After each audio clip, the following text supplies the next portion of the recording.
Cumpliendo con nuestra promesa en el programa anterior de continuar con Marco Robaggio y su obra y su vida y el sentido de sus libros para motivarnos, para querer leer más esa obra y todo lo que se nos aparezca en el caso de la conversación de la semana pasada de historia, del valor de estar aquí con raíces, entendiendo lo que nos trajo aquí, para seguir adelante y poder cambiar ese futuro hacia donde queremos ir, y todos esos componentes que tiene esta vida compleja, siglo XXI, que nos ha tocado a nosotros. Le damos la bienvenida, cumpliendo esa palabra, a Marco Robaggio de nuevo, porque ha venido otra vez hasta nosotros para continuar hablando de los libros que no hablamos porque no dio tiempo en una sola horita de conversar y solo pudimos tocar Piel de Ébano y el gran genocidio. Entonces, ¿qué les parece? ¿Están tan contentos como yo? Bienvenido, Marco, bienvenido a esta continuación de la conversación de la semana anterior. Sí, Laura, gracias. Muy contento de estar de nuevo con todos los conciudadanos ecuatorianos, con todo tu público y contento para seguir hablando de este tema tan fascinante como es la literatura. La literatura, el acto de escribir, porque hemos ido mezclando en la conversación, porque se ha hecho muy fácil y muy fluida, y yo creo que nuestros oyentes han estado tan encantados como yo. El sentido de escribir, el sentido de la vida, el sentido del arte, de la historia, y empezamos por aquellos dos libros. Por si alguien no sabe quién es Marco o no escuchó el programa la semana pasada, él es un escritor nacido en Bogotá, residenciado en Estados Unidos ahora, y bueno, ahora desde hace 16 años, ¿no? Y que está dedicado, entre otras cosas, fundamentalmente a escribir libros para que nosotros, sus lectores, seamos felices, aprendamos mucho. Siempre detrás de sus libros hay bastante investigación, como todo buen escritor, y es para nosotros un gusto que a través de esta guía o de este acompañamiento, o si ya lo conocían, se enteren más de quién es hombro a hombro en la persona, continuar conversando. ¿Con qué libro vamos a continuar? Hay un libro que es de la misma editorial de Piel de Ébano y de El Gran Genocidio, y se llama Una vida para Steven. Este libro fue publicado por Editorial Planeta, como lo dije anteriormente, en 2019, hace un par de años. El libro tiene que ver con la historia de un rico petrolero de Denver, Colorado. Es una persona que tiene bastante dinero y ese es el tipo de poder que él puede manejar. Desafortunadamente, uno de sus hijos sufrió un accidente y quedó cuadripléjico. Está relegado a una silla de ruedas donde lo único que puede mover son sus ojos. Él está siempre con esa lucha interna, esa lucha interior, para tratar de sacar a su hijo adelante. Quiere darle una oportunidad de vida adicional. Y él sufre mucho está traumatizado por ese tipo de circunstancias. Cuando están en este dilema, aparece un personaje que es de ficción, por supuesto, que se llama Dos Santos. Es un médico científico, cirujano, brasileño, que tiene en su haber muchas operaciones, muchas cirugías de trasplantes. Dos Santos le ofrece a él, en determinado momento, después de que dialogan y hablan, la posibilidad de darle a su hijo eso que ellos están buscando, un cuerpo para un cuerpo completo, para que su hijo vuelva a tener una vida normal. Suena como ciencia ficción, ¿cierto, Laura? Sí. Pero fíjate que no. Está basado en las experiencias que está teniendo en este momento un médico neurocirujano italiano en Europa que se llama Sergio Canavero. Sergio Canavero dice que él ya está en la posibilidad de hacer trasplantes de cuerpo completo. A personas que tengan muerte cerebral, les quita la cabeza y les coloca la cabeza de estas personas que tienen cuadriplegia o que tengan algún tipo de cáncer terminal en su cuerpo, les puede utilizar la cabeza. Entonces me basé en esto para mirar cómo en realidad sería este tipo de circunstancia si hay dinero, si se juntan los dos tipos de poder, el poder del dinero y el poder de la ciencia, para tratar de jugar a ser Dios. Y él trata de hacerlo y comienzan en esa búsqueda incansable de un cuerpo que pueda cumplir con esa función. Entonces el dilema es si lo podrán lograr, hasta dónde llegarán, hasta dónde el hombre es capaz de avanzar en esa búsqueda incansable de tener la extensión de la vida. Eh, da fue una investigación bastante compleja con médicos, con el apoyo de algunos neurocirujanos, con anestesiólogos en Barcelona que me estuvieron colaborando para que pudiese tener toda la credibilidad, todo el respaldo. De hecho, este libro ha sido adoptado en dos universidades en Colombia por el tema de bioética. En uno de ellos lo tiene la Facultad de Sí, Medicina. eso fue lo primero que yo pensé cuando dije, todo el contenido de bioética que estamos discutiendo y que estamos pensando y que está teniendo unos tentáculos tan largos en tantos aspectos por el adelanto de la ciencia, ¿no? Correcto, sí. Sí, el libro, como te digo, fue adoptado por una universidad para la Facultad de Medicina en el área de bioética y por otra universidad para la Facultad de Filosofía en segundo semestre.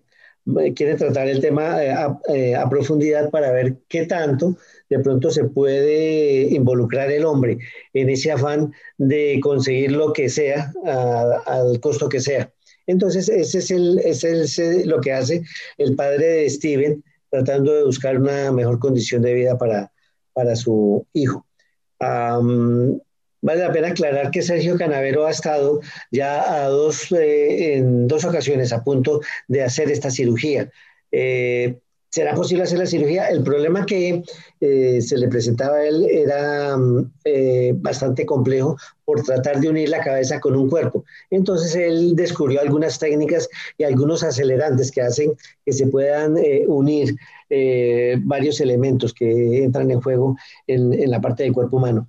Él ya lo logró con unos animales, con unos simios. De hecho, uno de los simios alcanzó a durar vivo 3 días, pero hubo una reacción en el último momento por el que perdió la vida, pero logró hacerlo con un animal a que le colocó una cabeza adicional a la que él tenía.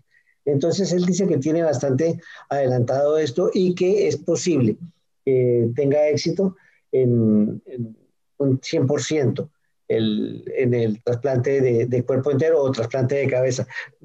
Cualquiera de los dos términos o acepciones son aceptadas en ese término de lo que él quiere hacer.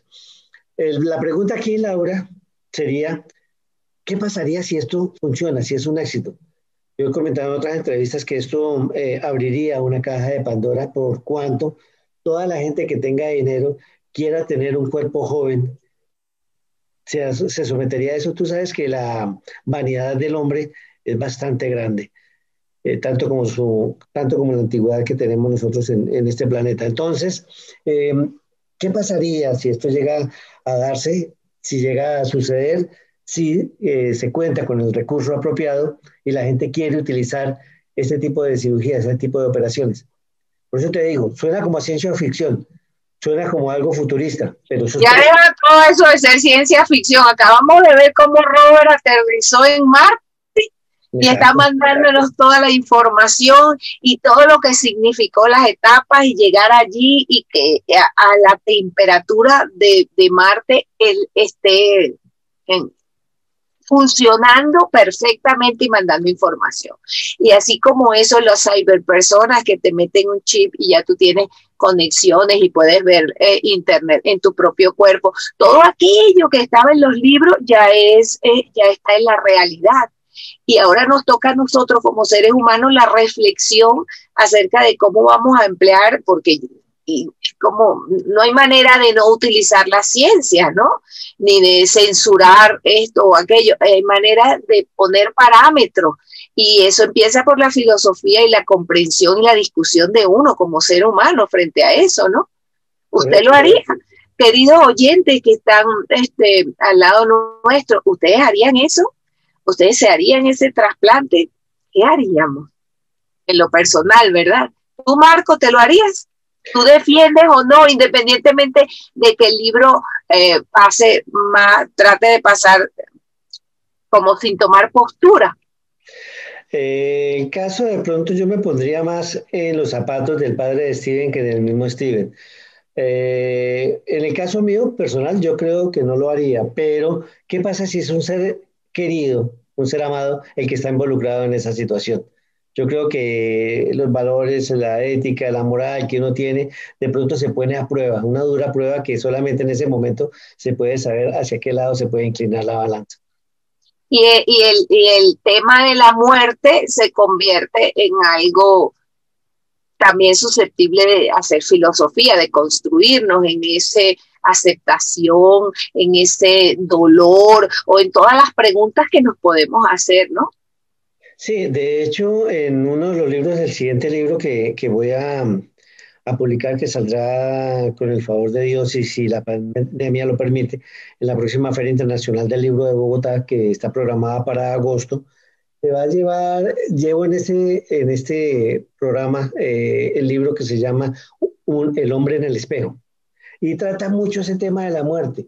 Y es muy cuestionable sobre qué sucede con las personas y por qué ese temor tan marcado, Laura, a la parte de la muerte. El protagonista deja en el ambiente una serie de preguntas. ¿Por qué, digamos, en la mayoría de las religiones se nos prepara para algunas cosas, pero no se nos prepara para lo más esencial? Digamos, él, desde su punto de vista de religión católica, él manifiesta. Porque a mí me bautizaron, luego me prepararon, yo fui preparado para ir a una primera comunión, fui preparado para una confirmación, fui preparado para un matrimonio, pero para el paso más importante de la vida, que es dejar la vida y pasar a ese otro estado, porque nadie me prepara, porque nadie me prepara a mí para el fallecimiento de mis familiares, de mis seres cercanos, de mis amigos, de las personas que quiero.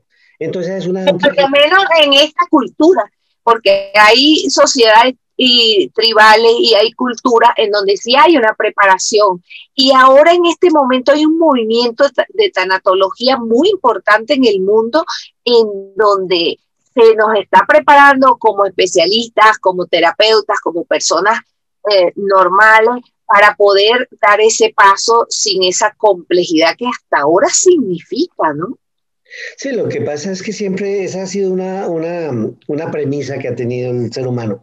Si hay algo después de la muerte, sí existen algunos indicios, porque hay en tantas culturas, en el budismo, en el islamismo, en el cristianismo, incluso en algunas comunidades tribales, que hablan de que han regresado, que han visto un túnel, que han visto una serie de cosas y que han visto a los seres que se han ido, que se encuentran con ellos. O sea, ¿por qué de pronto hay tanta coincidencia? ¿Sí habrá alguna cosa de estas? Claro, por supuesto. Hay mucha gente que es escéptica al tema y dice, no, cuando se acaba la vida, hasta ahí llegó todo, es oscuridad y ya no va a pasar nada más. Entonces es ese proceso de pronto de saber dónde está la verdad absoluta. Sí nos están diciendo todo, las religiones sí nos están comentando o nos están ocultando cosas que nosotros deberíamos saber. En un principio, el cristianismo aceptaba la reencarnación, pero al ver que la gente como que decía, bueno, yo no, si me porté mal, pues no importa, en la próxima vida pago, pero en este momento yo voy a hacer lo que yo quiero hacer.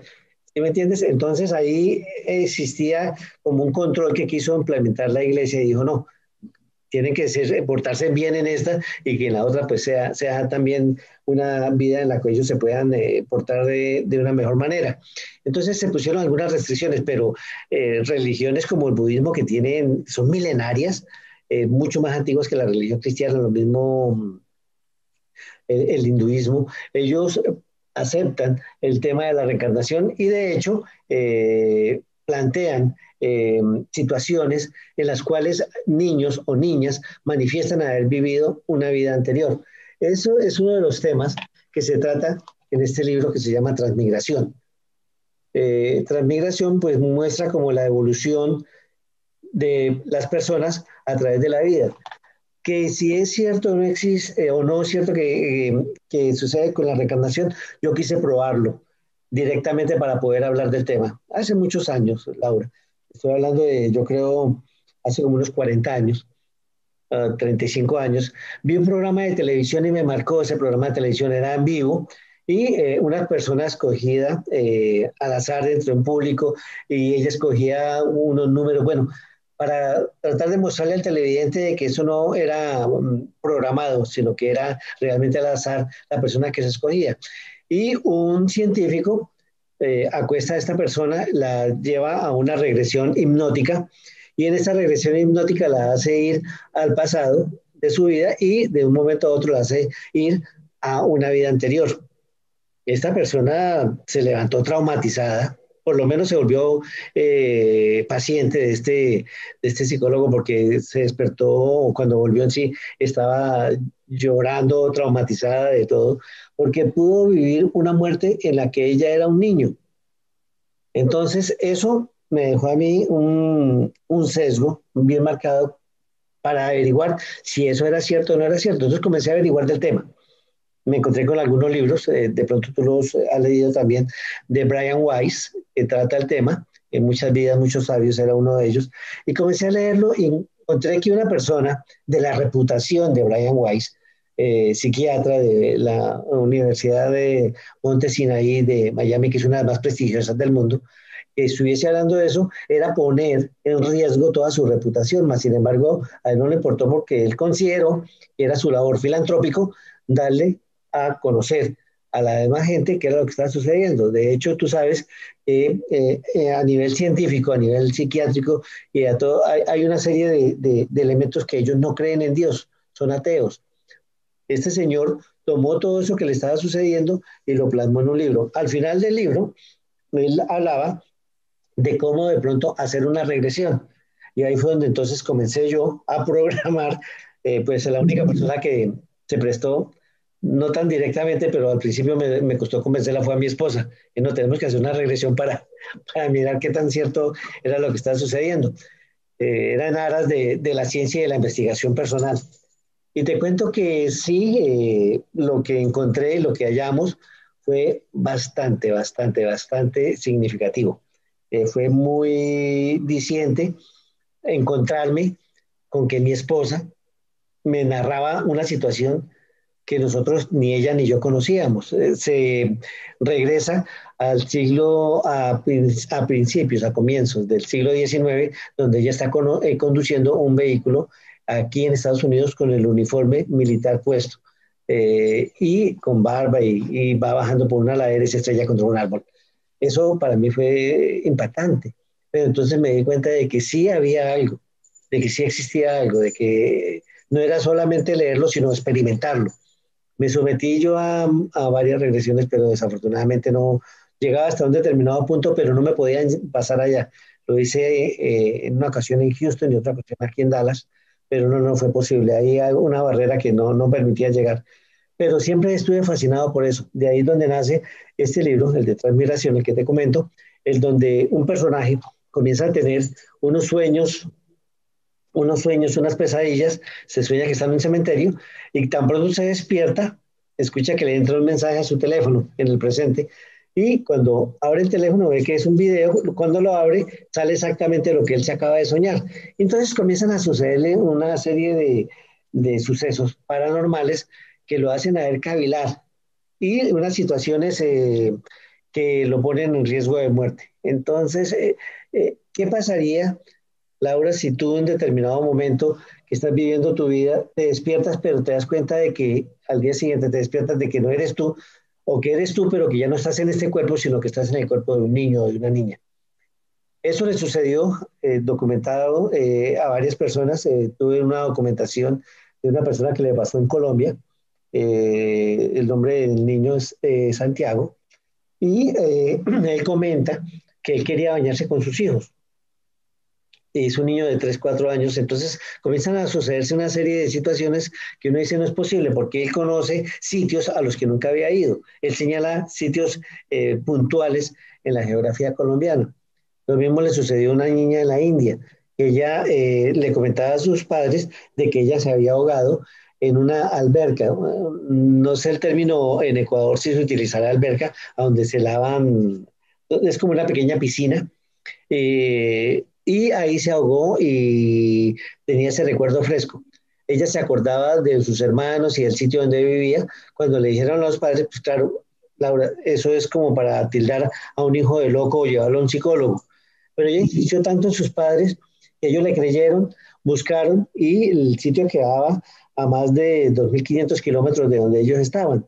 Sin embargo, hicieron el viaje y la llevaron hasta allá, pusieron en contacto con la familia y ella llegó y conocía perfectamente el lugar, sabía dónde estaba cada cosa, fue y señaló con quién estaba y cómo cayó y dónde murió.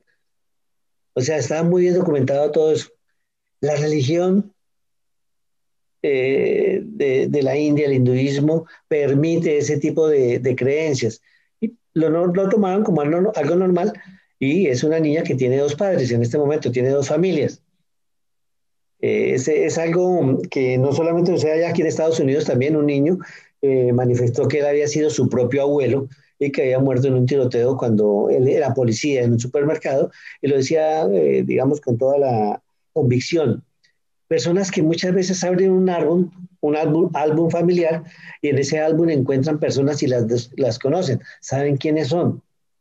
¿Puede haber un recuerdo genético? O en realidad sí hay algún tipo de conocimiento que se nos es legado porque lo llevamos en el alma y al entrar en un cuerpo diferente la traemos con nosotros.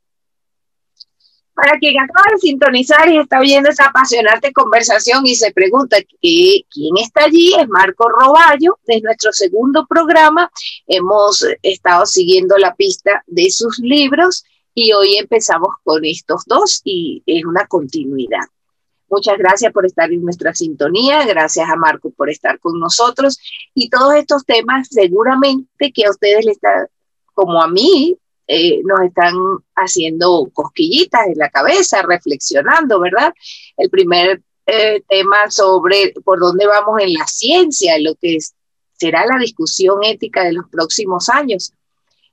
El segundo tema con las experiencias más allá de lo que llamamos muerte y de hacia dónde nos podemos inclinar en la balanza. A mí me encanta pensar que la ciencia tiene explicaciones para todo, aunque no esté en nuestro presente. Y me gusta pensar en cosas que he leído, como por ejemplo los experimentos del casco de Dios, que hacen que una persona, si tú tocas determinadas zonas del cerebro, esa persona siente una presencia, siente un calor. Me encanta pensar que los sentimientos y las emociones ya están más definidos dentro de las teorías cuánticas y la teoría de cuerda, como partículas que no están como en la física clásica estáticas, sino que se chocan entre ellas y que nosotros podemos tener información. Pero esas son como aristas ya personales que cada uno y puede ir, pues se puede ir de paseo por allí. Lo interesante es cómo los libros de Marco nos hacen reflexionar. La semana pasada hablábamos sobre los dos que estaban más relacionados con la historia, específicamente la historia de Colombia, Piel de Ébano y el gran genocidio, y también cómo nos hacen reflexionar en ese pasado, en esa influencia del presente, en las decisiones que tendríamos que tomar para cambiar o no nuestro futuro. Y en estos dos que hemos conversado hoy, la ciencia, la ética, la desciencia, la moral, los principios, los valores que cada uno está tomando en este siglo XXI, que como sociedad adquirimos. Es realmente apasionante conversar con Marco porque nos sentamos a filosofar, ¿verdad? Ahora, Marco Roballo, ¿de qué libro vamos a hablar? Bueno, Laura, sí, en el programa anterior estuvimos hablando de dos de mis libros, Piel de Ébano y El Gran Genocidio, que tienen que ver con novela histórica. Hace un momento ya estuvimos hablando de Una vida para Steven y de Transmigración, que hacen parte de la novela urbana. El libro de que te voy a hablar a continuación se llama El laberinto blanco y esto es novela negra. El laberinto blanco narra la historia de un narcotraficante, no de alto nivel, que comenzó a comercializar la droga, a mandar envíos de droga a menor escala a Milán, Italia. y cuenta toda esa estrategia que ellos utilizaban por medio de personas que llamaban mulas y que en unos dedos de los guantes quirúrgicos mimetizaban la droga y hacían que la gente se las tragara. Antes se probaban con uvas y luego se las mimetizaban con los dedos de los guantes de látex. Logró así llevar un importante cargamento a Italia y comenzó a crecer dentro de ese ámbito, pero ese ámbito también le llevó a tener enemistades, a conseguir de pronto algunas personas que trabajaban para él, se enamoró y es una historia de eso, de lo que es la violencia en esos años, en la década de los 80 en Colombia, donde el narcotráfico tomó tanto auge y filtró, permeó bastantes partes de la sociedad colombiana. Entraron al Congreso, al Senado, estaban en todos los medios. Y es cuando se da el gran surgimiento, el surgimiento nefasto de Pablo Escobar Gaviria, junto con alias el Mexicano y con algunos otros personas que fueron nocivas y que trajeron tanto luto, tanto dolor y tanta desgracia a Colombia. Y no solo a Colombia, sino que también pues afectaron muchos países de la región, Estados Unidos, por supuesto Europa. Ese es el tema que trata principalmente el Laberinto Blanco y que fue el primero de los libros que yo publiqué. Eh, el libro fue publicado en 1900, no, perdón, en 2012, 2013, pero el libro yo ya lo tenía escrito desde hacía varios años, pero no lo había publicado precisamente por lo que te comentaba en la entrevista anterior, de que yo estaba esperando tener el tiempo de sentarme y poderme dedicar a esto que tanto me gusta. Y el otro de los libros que hace parte de un género un tanto Vamos diferente. a detenernos un momentico aquí para preguntarte, Marco, en ese marco de ser tu primer libro, ¿cuáles son tus mejores recuerdos? O ese tema hoy escribirías otra vez, te sigue interesando la violencia y todas sus consecuencias, todos todo por donde se extiende, a dónde llega, lo que uno no ve cuando ve un hecho de violencia o describe una situación así, pero que sabemos que está presente y que yo no he leído este libro, he leído otros tuyos, pero este no, y que me imagino que también estará en el círculo grande de a dónde llega el libro. No, yo no escribiría de nuevo sobre algo que tenga que ver con esa violencia. Yo creo que ese tema, Laura, está muy trajinado. Yo creo que es un tema que solamente nos trae dolor.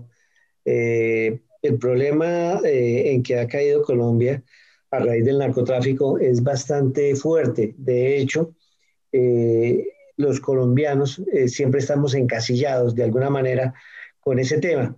Por decirte algo, si nosotros viajamos, y yo creo que es el tema de muchos colombianos, si viajamos a Europa, a algún país, siempre la gente nos encasilla como personas de narcotráfico.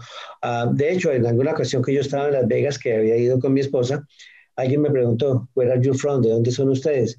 Nosotros no vivimos aquí en Estados Unidos. Sí, pero ¿de dónde son originarios? Nosotros venimos de Colombia. Y nos dijo, Pablo Escobar. O sea, esa es la relación que enseguida tiene cuando nosotros tenemos mucho más que mostrar que de pronto un par de delincuentes, un par de criminales. ¿Por qué no hablo de García Márquez? Porque de pronto no habla de nuestros futbolistas, de nuestras reinas de belleza, de nuestros deportistas, sino que siempre se da por esa parte. Y desafortunadamente es el consenso general de lo que está sucediendo. De hecho, ahorita que tú mencionabas lo de Robert allá en Marte, hubo un comentario desafortunado. Tú sabes que quizá que una de las personas que está detrás del manejo de todo lo que se está llevando allá en Marte es una colombiana, una Hay científica. varios latinos, está muy bien, eso ha empoderado mucho a los latinos, ¿no? Y un comentario desafortunado de una periodista donde dijo que lástima que el país de allá de la droga, del país de la cocaína, estuviera esta persona representando. O sea, son cosas que frustran porque hay como una cierta envidia o un encasillamiento hacia algunas regiones del mundo que si nosotros le damos más vitrina, yo creo que no vale la pena.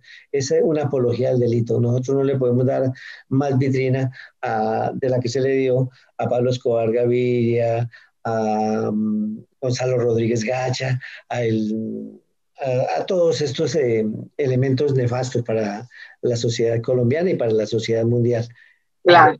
ese es lo que yo pienso. No escribiría yo otro libro de este tema. Yo creo que fue una novela negra y hay mucho tema de que escribir. Y hay temas bonitos. Hay temas como lo que está en Piel de Ébano, un tema de colonialismo, de mostrarle a la gente cómo vivíamos nosotros en esa época y qué tanta cultura hay en esto, en la parte ancestral. Yo creo que es una invitación mejor a hacer eso. Y cada libro entonces te marca de una manera, ¿verdad? Los que comentamos, ¿cómo te marcaron y cómo te marcaron los dos de hoy, antes del laberinto?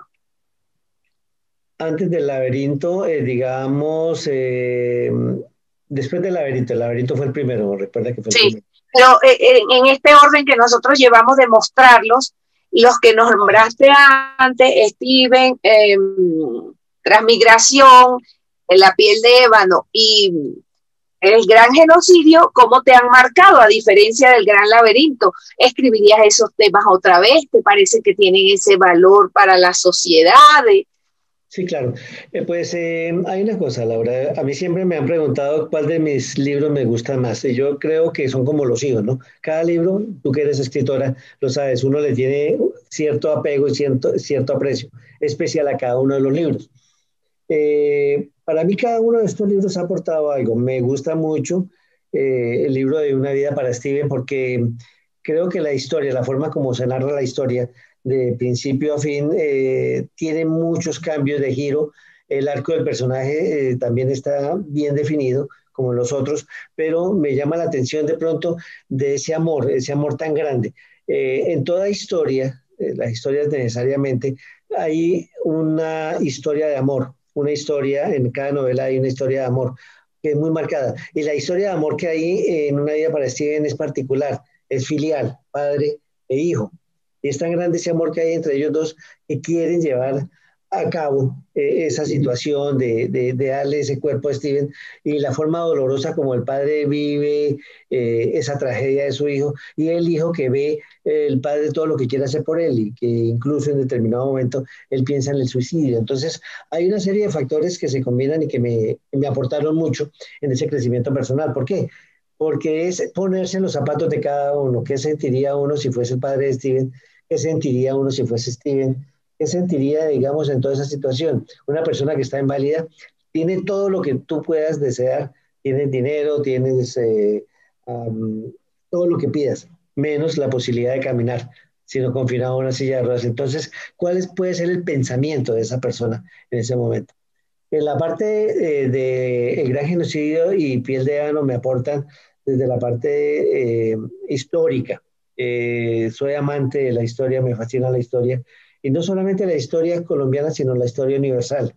En los dos libros no se habla de Colombia tácitamente, se habla de España, de México, de Perú, de Ecuador, de Argentina, de Estados Unidos, porque todos ellos hacen parte de esa historia, de ese crecimiento que ha habido a nivel latinoamericano. Todos los países han ido de la mano. Y la muestra es de que los países latinoamericanos son muy parecidos. Cuando uno viaja a los países, digamos que uno, digamos, he tenido oportunidad de ir a México y ir a Colombia, son muy parecidos en todo. O sea, crecimos al mismo nivel, fuimos de pronto al mismo nivel. De pronto la parte económica difiere en cuanto al sentido del desarrollo que han tenido las naciones, pero en la parte cultural, en la parte tradicional, es muy similar. Entonces, eso me ha aportado desde la parte histórica, me fascina, que si escribiría más libros de historia, claro que sí. Novela histórica seguiría y continuaría con eso todo el tiempo. En la parte de novela negra no creo que me vea de nuevo.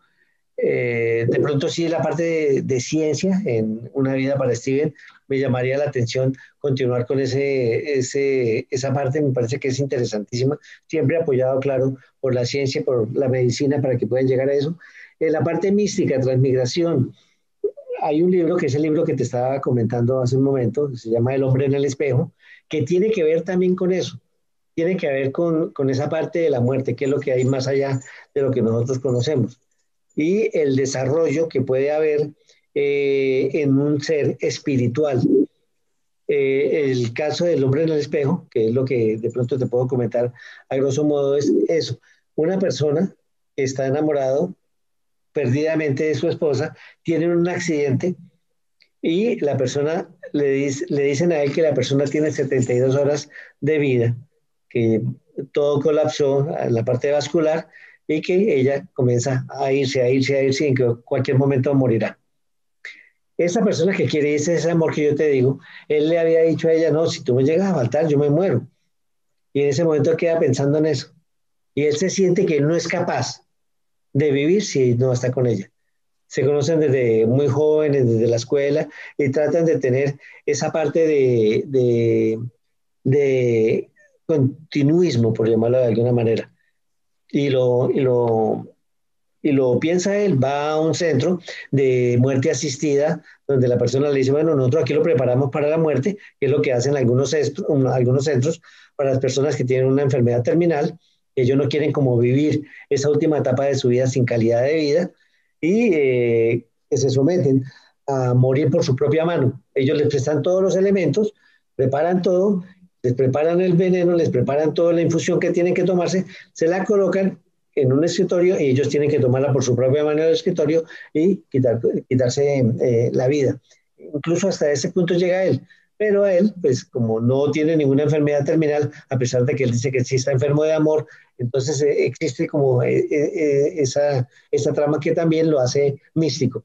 Algunas personas que leyeron el libro antes de que se haya publicado comentan que es un libro de autoayuda, porque enseña de pronto a comprender de que la muerte no es una tragedia, sino que hay una forma de manejarlo, de entenderlo y de comprenderlo, de llevarlo a aceptarlo.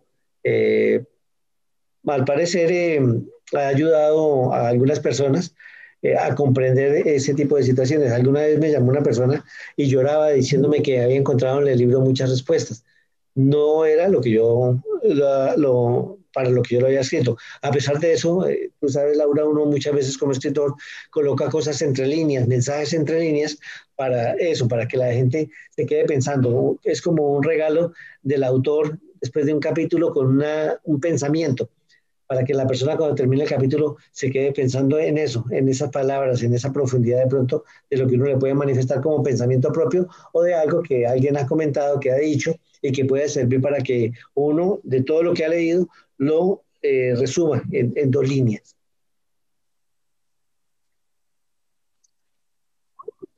Mira, qué sentimiento tan chévere de todo lo que has escrito, cómo te va influyendo, cómo se va multiplicando alrededor, cómo los lectores pueden conseguir allí insumos para sus propias vidas y hacerse a su vez tantas preguntas, que es un poco uno de los sentidos de llevar una vida de mayor calidad, que uno pueda estar inquieto y reflexionar y cambiar y sentir que las cosas no están dadas, no están por sentado, sino que en el medio está todo el conocimiento.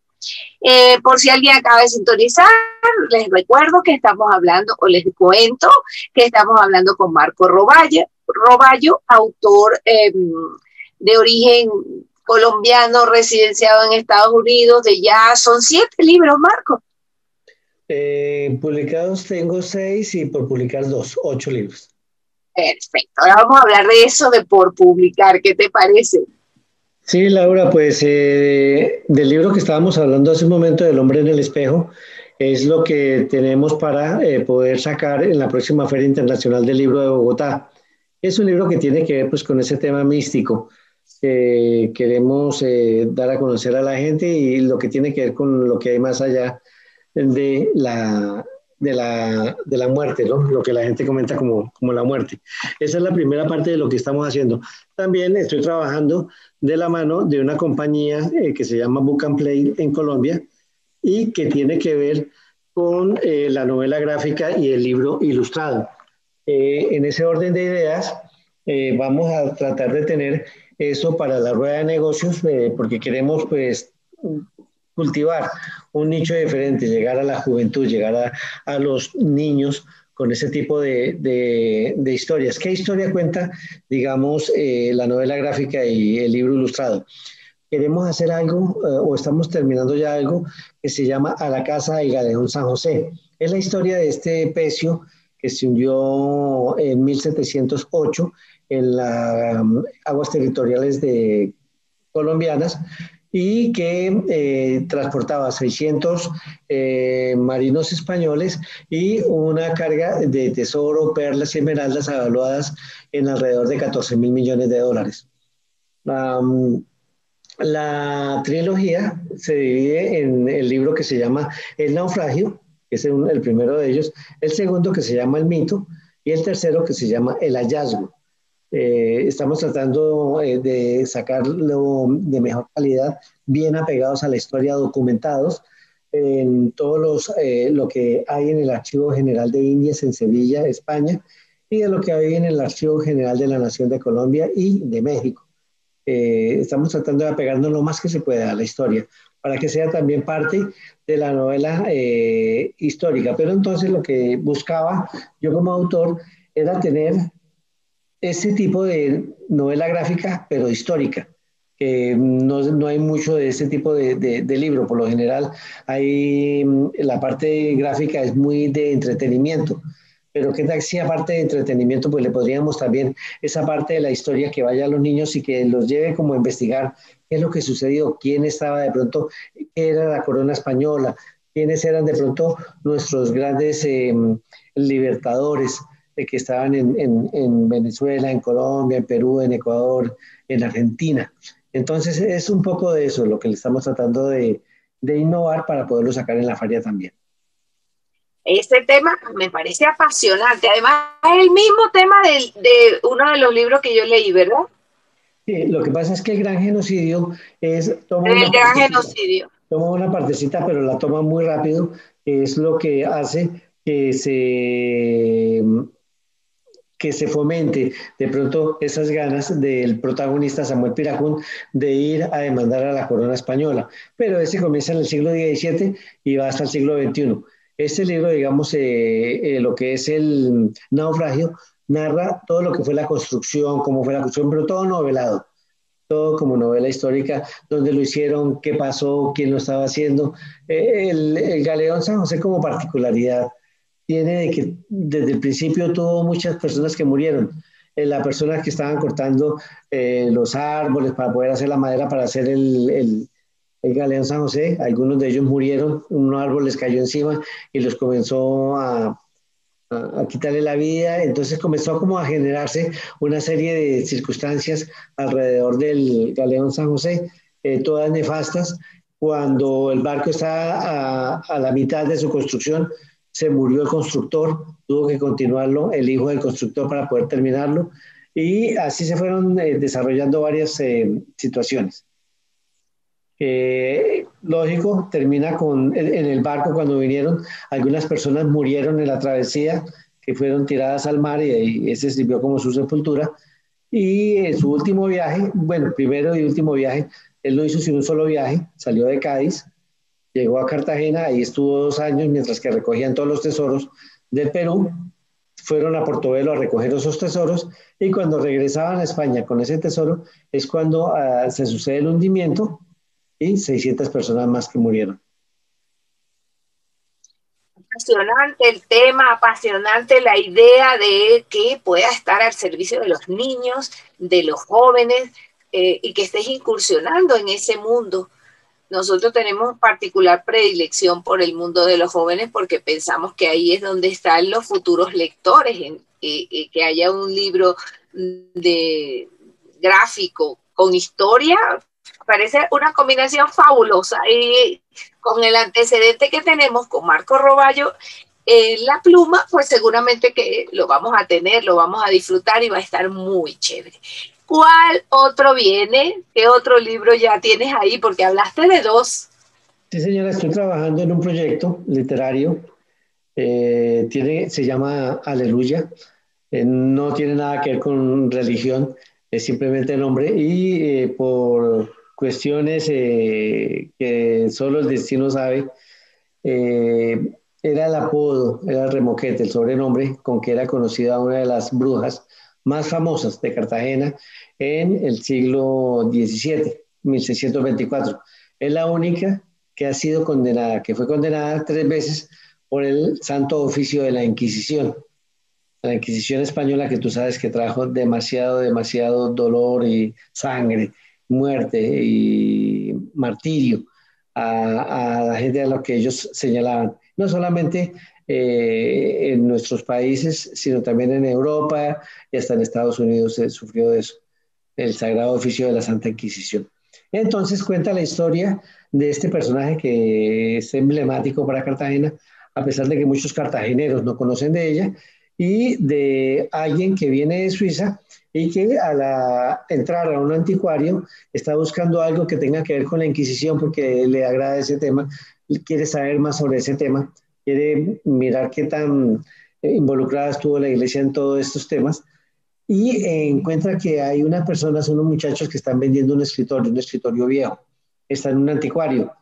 La persona le dice, mira, lo único que tengo de esa época más o menos es esto, que al parecer fue de un escribano de la Santa Inquisición. Mientras que ella lo mira, lo examina, abre el cajón y se cae una tapa del cajón, del lado del cajón, y encuentra que hay unos pergaminos allá adentro. Cuando saca los pergaminos, ahí encuentra que dice breve reseña de Paula de Aguiluz, esa Paula que yo conocí, esa Paula que fue 3 veces indicada de herejía por la Santa Inquisición. Y ahí comienza la historia. Y ella comienza a meterse ahí y se desarrolla algo que está en el presente, pero siempre está yendo al futuro. Y ella comienza a caminar y a ver todo lo que señala este personaje que está narrando la historia, que fue muy cercano a Paula de Aguiluz y que nos ambienta en ese siglo XVII, de 1624 a 1640, en Cartagena de Indias, en Santo Domingo, en La Habana, en Veracruz, en Maracaibo y por supuesto todo lo que viene de España. Ay, yo quiero leer ese ya. Estamos hablando con Marco Roballo, ya estamos llegando al final y se nos ocurre, por si alguien acaba de sintonizar, decirles que hemos pasado 2 encuentros, porque esta es la continuación del programa anterior, extraordinarios, conversando, preguntándonos cosas de la vida, de la literatura, del arte, sobre las ciencias y dónde estamos parados como humanidad, a propósito de los libros que publica, que ha publicado y que va a publicar. Gracias, Marco, por este rato tan nutritivo y tan enriquecedor como humanos, como lectores, como personas despiertas que buscamos, que son nuestros oyentes y nosotros. Mil gracias.